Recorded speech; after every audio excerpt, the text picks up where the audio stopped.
twese no mu gihugu cyo mu ijuru. Mana igira neza, Mana ishobora byose. Uyu mwanya turi imbere y'amaso bwiza tushima tuguhimbaza. Warinze utenaringa nuko nguko ubwoko bwawe bwagiye buturuka impande n'impande kugira ngo duhurire mu nzu yawe. Nuko umuririmbyi yaririmbye avuga ngo Uwiteka niwe curura umutima, havuga ngo kandi niwe niringiye gusa. Reka banzire kutwishima hejuru, bavuga ngo Imana iri mu turo bwayo bwira, ni se w'imfubyi, urengera abapfakazi, ubisha mu mazu abatagira shinge na rugero. Uyu mwanya rero dore turi munsi y'igisenge cy'inzu yawe, tugiye kumva amagambo yawe. Dore Imana ntabaririvine, twirukanye imyuka mibi n'abadayimoni mu izina rya Yesu. Dusabye ijuru kugira ngo rikore byose. Dore turahangaha Mwami Imana, twaje mu nzu yawe. Hari abaje bafite ibibazo kandi bakeneye igisubizo kivuye ku Mana. Hari abaje bashonje inzara y'ubugingo bakeneye guhazwa nawe. Abaje bafite inzara n'inyota mu mitima no kubamara inyota. Twirukanye imyuka mirangaza imitima y'abantu bawe mu izina rya Yesu. Mwukera w'Imana kuri byose kandi igaruriye imitima kugira ngo amagambo yagire ubutware muri twebwe. Ubuntu bw'Imana butujye kure, tubisabye Imana tubyizeye mu izina rya Yesu, amen. Haleluya. Nshimye Imana yo mu ijuru ingiriye neza kumbashisha kongera kuboneka hano. Numva umutima wanjye uguwe neza, nanjye kubona ndi mu rusengero duteranye tungana gutya. Imana muje tugirire neza. Haleluya. Ndashaka kukubwira ikizagufasha muri ino minsi cyangwa se muri kino gihe turimo twinjiramo. Haleluya. Sogokuruza w'abizera witwa Aburahamu wahamagawe n'Imana.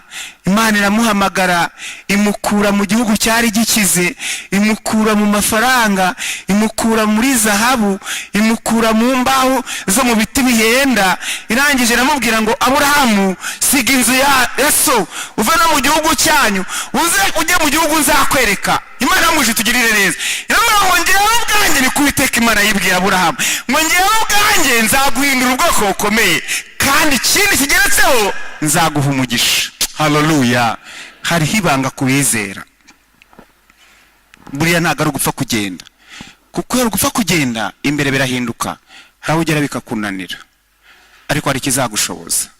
Imana muje dutabare. Aburahamu ngo yumvira Imana, arahaguruka aragenda ntacyo arebyeho. Imana muje tugirire neza.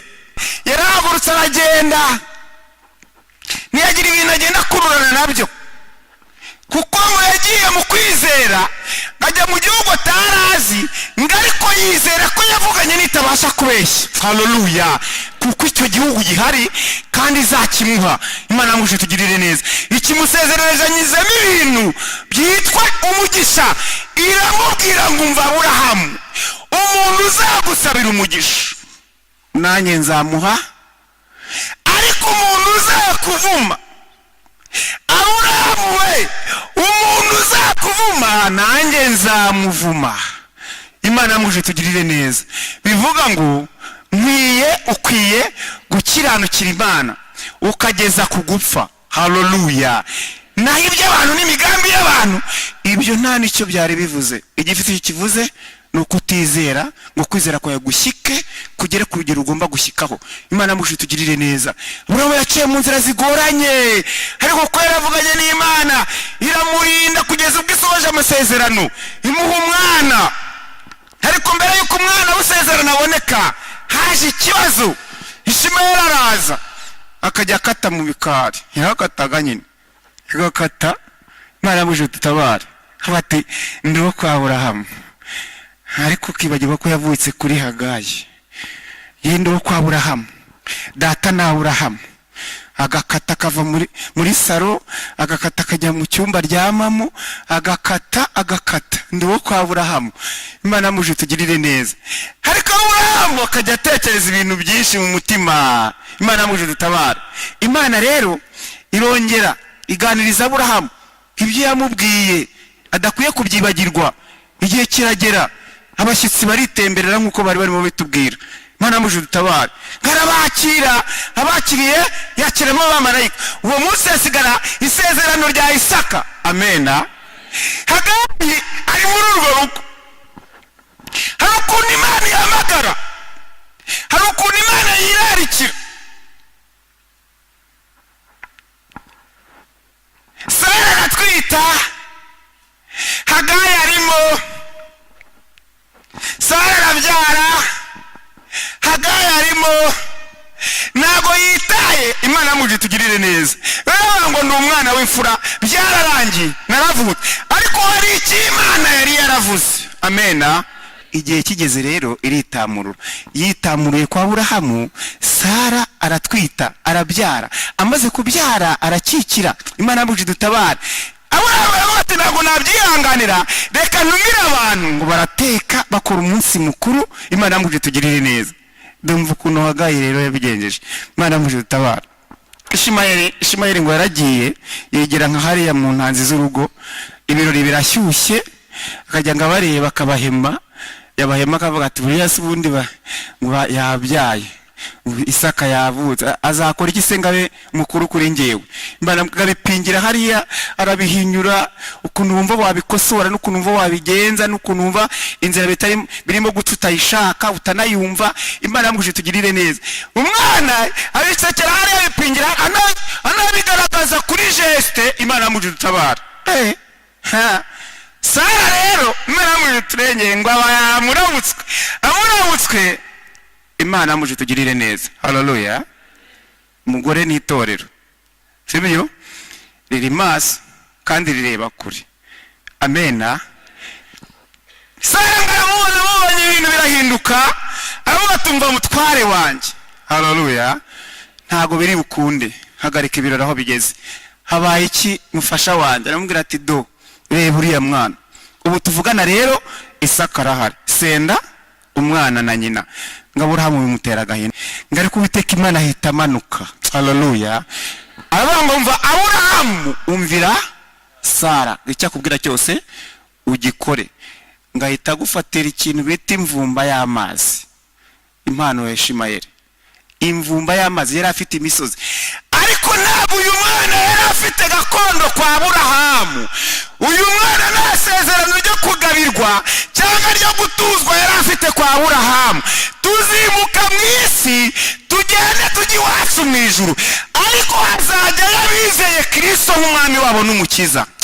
Ntabwo ari abamaze iminsi mu rusengero, ntabwo ari abamaze iminsi mu madini, n'ubizeye. Dusoma amagambo y'Imana, ubutumwa bwiza bwa Yesu Kristo bwanditswe na Yohana ibice 4. Umutwe w'amagambo aravuga ngo Yesu avugana n'umusamariyakazi.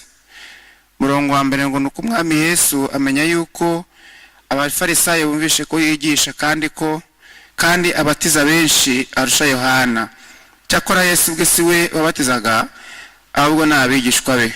Ngo nicyo cyatumye ava i Yudaya agasubira i Galilaya, yiyumvamo ko akwiye kunyura i Samariya. Nuko agera mu mudugudu w'i Samariya witwa Sikara, bugufi w'igikingi Yakobo yahaye umwana we Yosefu, kandi aho hari iriba rya Yakobo. Nuko Yesu ananijwe nuko yagenze cyane, apfa kwicara kuri iryo riba. Hari nk'isaha 6. Umusamariyakazi aza kuvoma. Yesu aramubwira ati mpa utuzi two kunywa, kuko abigishwa be bari bagiye mu mudugudu kugura ibyo kurya. Umusamariyakazi aramubwira ati ko uri Umuyuda nkaba Umusamariyakazi, uransaba amazi ute? Icyatumye abaza atyo ni uko Abayuda banenaga Abasamariya. Yesu aramusubiza ati iyaba wari uzi impano y'Imana ukamenya ugusabye amazi uwo ari we, nawe uba umusabye nawe akaguha amazi y'ubugingo. Undi ati databuja ko udafite icyo uvomeramo n'iriba rikaba ari rirerire, none se ayo mazi y'ubugingo uyakura he? Mbese ye uruta sogokuruza Yakobo wadufukuriye iri riba, kandi akaba yaranywaga amazi yaryo ubwe n'abana be n'amatungo ye.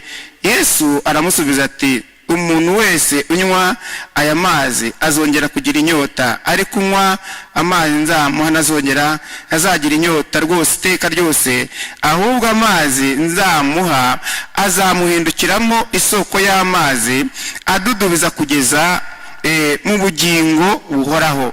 Umugore aramubwira ati databuja mpa kuri ayo mazi nazagira inyota, kandi nazagaruka kuvoma hano kuko ari kure. Yesu aramubwira ati genda uhamagare umugabo wawe maze ugaruke hano. Umugore aramusubiza ati nta mugabo mfite. Yesu aramubwira ati uvuze ukuri yuko udafite umugabo, kuko wari ufite abagabo 5 n'ufite ubu si uwawe, ibyo byo ubivuze ukuri. Umugore aramubwira ati databuja menye yuko uri umuhanuzi. Basogokuruza bacu basengeraga kuri uyu musozi, namwe mukagira ngo Yerusalemu niho hakwiriye gusengerwa. Yesu aramusubiza ati mugore, nyizera igihe kizaza ubwo bazaba badasengera data kuri uyu musozi cyangwa Yerusalemu. Dore mwebwe ho musenga icyo mutazi, ariko twebwe dusenga ibyo tuzi, kuko agakiza kava mu Bayuda. Ariko igihe kiraje ndetse kirasohoye ubwo abasenga by'ukuri basengera data mu mwuka no mu kuri, kuko data ashaka ko bene abo ari bo bamusenga. Imana ni umwuka, n'abayisenga bakwiye kuyisengera mu mwuka no mu kuri. Imana muje dufashe. Tusome mu Bagalatiya 5 murongo wa 16.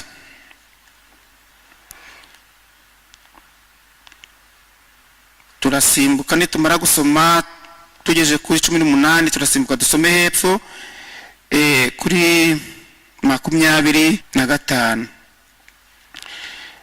Murongo wa 16 turavuga ngo ndavuga nti muyoborwe n'umwuka, kuko aribwo mutazakora ibyo kamere irarikira, kuko kamere irarikira ibyo umwuka yanga, kandi umwuka yifuza ibyo kamere yanga, kuko ibyo bihabanye nicyo gituma ibyo mushaka gukora atari ibyo mukora. Ariko niba muyoborwa n'umwuka ntimuba mugitwarwa n'amategeko. Hepfo haravuga ngo niba tubeshwaho n'umwuka tujye tuyoborwa n'umwuka, kwe kwifata uko tutari, twenderanya kandi tugererana amahari. Imana yo mu ijuru iduhana umugisha. Naya ngaya numvaga ariko umutima wanjye, kandi nimbabwiye nyine ngo ndakugira inama igishobora kugufasha mu ijambo ry'Imana hano imbere yanjye cyangwa imbere yawe. Imana yo mu ijuru dutabara. Somye amagambo y'Imana, ni ikiganiro Yesu yagiranye n'umuntu umwe umumama. Imana yo mu ijuru tugirire neza. Ariko uyu mumama yari afite izina azwiho. Imana yo mu ijuru dutabara. Umumama yari umuntu w'indaya, yari maraya. Imana yo mu ijuru turengere. Yesu rero ngo arimo abwiriza ubutumwa, imirimo n'ibitangaza birakoreka, ngo abantu b'Abafarisayo barabimenya, ngo ko yigisha cyane kandi abatiza benshi kurenza aba Yohana. Mwumva ikibazo cyari gise kivuka. Imana yo mu ijuru tugirire neza. Utekereza rero ibintu by'Imana n'abantu. Imana yo mu ijuru dufashe. Teka ryose ntabwo bigenzuzwa umubiri, kuko kubigenzuza umubiri bituma umuntu atagangara kandi agatakara. Iyo udasobanukiwe uraceceka ukaba ufunze feri kugeza igihe Imana igutabariye ikakubwira icyo gukora. Haleluya. Ariko ntabwo bishobora kugufata cyangwa ngo bishobore gupfa kukubaho udafitanye isano na Yesu, ngo uyu mwuka wera aze gutura muri wewe, aze gukorana nawe, akuyobore. Imana yo mu ijuru tugirire neza. Cyangwa se ushobora no kuba umwuka iby'umwuka wisobanukiwe, ariko ukaba ufite ikintu runaka umwuka ashaka kubangamira, wowe ukaba udashaka ko umwuka abangamira kino kintu cyawe. Ntabwo byakwemera rero. Imana yo mu ijuru dutabara. Hari ikintu gishobora kuba cyakubaho, niyo mpamvu ukwiriye kwitonda kandi ugasenga Imana. Yesu ngo maze kumva ko bimeze gutyo, aravuga ati reka mbe mvuye hano. Imana yo mu ijuru dutabare. Ngarahava asubira aho yatangiriye. Mu gusubira aho yatangiriye rero hari ibanga ryari ririmo kuri uriya musozi twasomye, ngo hari iriba rya Yakobo. Haleluya. hari iriba rya Yakobo. Wibuke kandi ko mu kuvuka kwa Yakobo havutse ikibazo, hakaza n'undi witwa Esawu. Imana yamuhe tugirire neza. Uyu nawe avuka mbere, Yakobo aza ari gatoya. Imana yamuhe tugirire neza. Ariko kuko amasezerano afite uko agenda, haleluya, bifite uko bigenda byuzuzanya, bifite uko bigenda byijyanamo, umuntu wo mu mwuka akabyumva, haleluya. Umwe ujya wemera akihanganira isoni z'umusaraba. Imana yamuhe tugirire neza. Yakobo rero wazirikanye ikintu bita ubutwara, akagihirimbanira isezerano ry'umwana w'imfura. Yareba Esawu akabona ni nyamugi iyo bigiye, ni nyamugi irya n'ino, ibintu bya Esawu bikababaza Yakobo. Yakobo akavuga ati ese ko yavutse mbere, hari ubu nzabigenzane. Ariko hari icyo Imana yari yavuze kera mbere yuko bano bana bavuka. Imana yamuhe tugirire neza, haleluya. Bimaze kujya mu mwanya wabyo rero, urumva Yakobo yaragabanye. Yakobo amaze kugabana afukura amariba, haleluya. Igihe cya Yesu kigeze rero, amena, haleluya. Yesu araza. Imana yamuhe tugirire neza. Mugeze ahantu yumva arananiwe, ariko ntabwo yapfuye kwicara habonye hose, kuko insengero zose cyangwa amadini yose siko yubaha Imana. Nta nubwo ariko ajyana abantu mu ijuru, ntabwo ariko arimo kuvugisha ukuri nk'uko Bibiliya idusaba gukoresha ukuri muri iyi minsi. Ukwiriye kumenya aho uvoma hariho, ukwiye kumenya amazi unywa, ukwiye kumenya ku iriba urimo kuvomeraho. Imana yamuhe tugirire neza. Mumaze kumva naniwe ngo yicara aho ngaho, ni mu gikingi, haleluya, ni mu muryango. Uri bavuga simubizi se uko amasezerano agenda azamuka, nuko igisekuru kigenda gikurikirana, uragenda ukabasangayo. Imana yamuhe tugirire neza, kuko iyo uzabuse usanga Yesu musanga kwa Dawidi n'imbere ndani, kandi abantu bafitanye isano ya bugufi. Ngo yicara aho ngaho rero, ahita abwira abigishwa be bajye gushaka ibyo kurya. Imana yamuhe dutabare, bajya gushaka ibyo kurya. Rero umugore ngaraza, ageze aramubwira ati databuja. Yesu ngo aramwitegereza ati wa mugore we, wamaye ku mazi yo kunywa. Umugore rero nazamvugo ze arabihindura, se kuri umuyuda nka umusamariya nsaba amazi yo kunywa ute? Yesu ati yaba waruzi impano y'Imana, ariko ukamenya n'urimo kugusaba amazi uwo ari we, uzi ko wajyaga kumusaba akaguha ku mazi, kuko njyewe amazi ntanga amara inyota, haleluya. Kandi umuntu unywa kuri aya mazi njyewe ntanga, ngamuhindukira mu isoko idudubiza, ngo kuzageza mu bugingo buhoraho iteka ryose. Umubona avuga ati wamaye kuri ayo mazi sinzagaruka ahangaha. Yesu aramubwira ati kugira ngo nyaguhe jya kuzana umugabo. Aravuga ati nta mugabo ngira. Yesu aravuga ati rero uyu munsi uvugishije ukuri, haleluya. Mu mibereho yawe uvugishije ukuri, kuko ukiri ku mutima wawe nicyo usohoye. Byagusabaga rero nanjye biransaba kuko uri dusohoyemo ariko tugaragaramo, haleluya. Imana yamuhe tugirire neza. Yesu baramubwira tuvuze ukuri, n'uwo warayeho ubu ngubu ntabwo ari uwawe, kandi na batanu wari ufite reka data. Baramubwira tuzi ko uri umuhanuzi, ndakumenye uri umuhanuzi. Basogokuruza bajyaga basengera kuri uyu musozi, namwe mukavuga ngo Yerusalemu niho ho gusengerwa honyine. Yesu aramubwira ati umva mugore, yizera ariko, haleluya. Umva mukobwa, mugabo, mubyeyi, wowe uri mu nzu y'Imana, hari icyo usabwa, hari icyo Yesu agusaba, hari icyo ijambo ry'Imana rigusaba, riragusaba kwizera Kristo, haleluya. Yesu aramubwira ngo umva mugore, yizera. Ibyo kuba barasengeye kuri uyu musozi cyangwa i Yerusalemu, ibyo ntabwo uyu munsi wa none siko turi bubyubake. Imana yamuhe tugirire neza. Ahubwo nagira ngo nkubwire, Imana yamuhe dutabare. Mwafashirwaga kuri uyu musozi mukumva beguye neza, bagize bati Yerusalemu murababara. Noneho nagira ngo nkubwire ko ni Yerusalemu bishoboka ko bitaba ngombwa, kuko igihe tugezemo uyu munsi wa none, ku mugabo igihe tugezemo ku munsi wa none, ku mubyeyi igihe tugezemo ku munsi wa none, umukobwa n'umusore, haleluya, ni ukuyoborwa n'umwuka w'Imana. Ukwiriye guhirimbana, ugakora iyo bwabaga, ukagira n'isano ya bugufi n'ijuru, ugahabwa iyi mpano y'umwuka wera nk'umufasha. Kuko umuntu witwa Eliya yabanye n'Imana, agira umukozi witwa Elisa. Elisa atumbira Eliya amukuraho imigabane ibiri, ariko Gehazi aje kubana na Elisa ntiyamukuraho umugabane w'agace k'umwuka.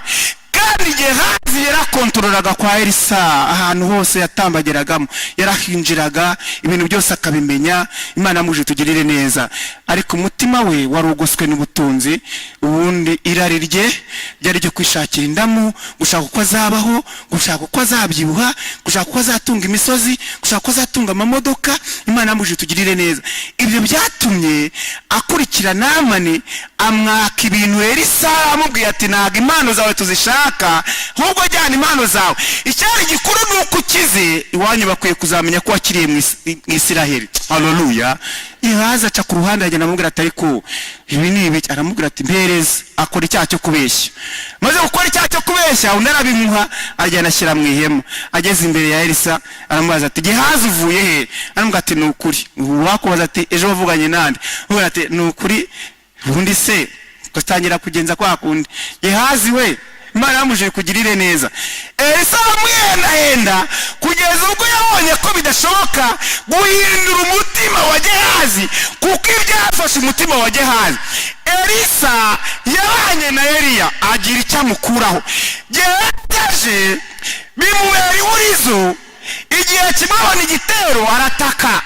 Elisa arasenga, ariko atari wenda Gehazi arabimenya hari icyo ari bubone. Asenze abona ingabo z'amafarashi, imirimo y'Imana irakoreka, biratambuka. Gehazi asigara ari Gehazi. Uramenye wirinde.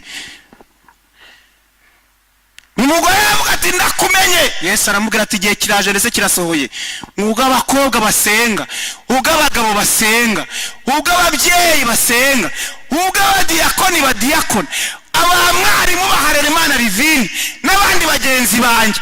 Igihe kiraje ndetse kirasohoye, ngubwo abakorera data o abasenga data bakwiriye kumukorera no kumusengera mu mwuka no mukuri, nibwo tutazarokora ino mibiri yacu. Pawulo yandikira Abagalatiya bari baratangiye neza, arababwira ngo ndagira ngo muyoborwe n'umwuka, kuko nibwo mutazakora ibyo kamere yanyu irarikira. Arababwira ati kuko kamere yifuza iby'umwuka yanga, kandi umwuka nawe yifuza ibyo kamere yanga. Kuko ibyo bihabanye nicyo gituma ibyo mushaka gukora atari byo mukora. Ariko niba mubeshwaho n'umwuka, mukwiye kuyoborwa nawo, mutifata uko mutari.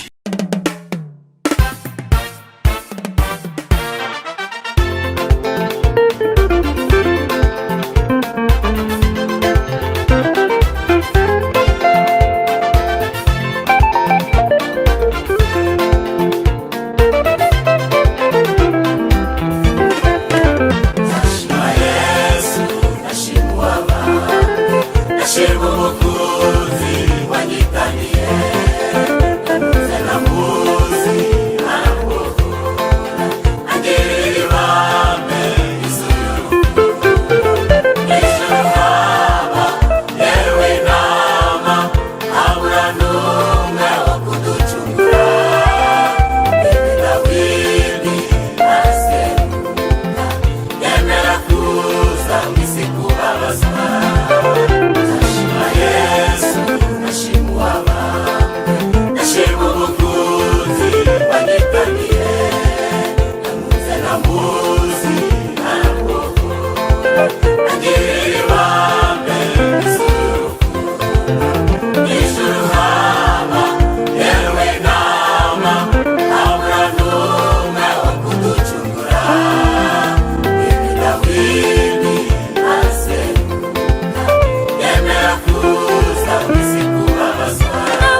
Shimirane nami waba wawanguze nakwiriye naruwo kugirimbu ushimyane Imana ariko mwami ntiwabyemeye uramuvyaye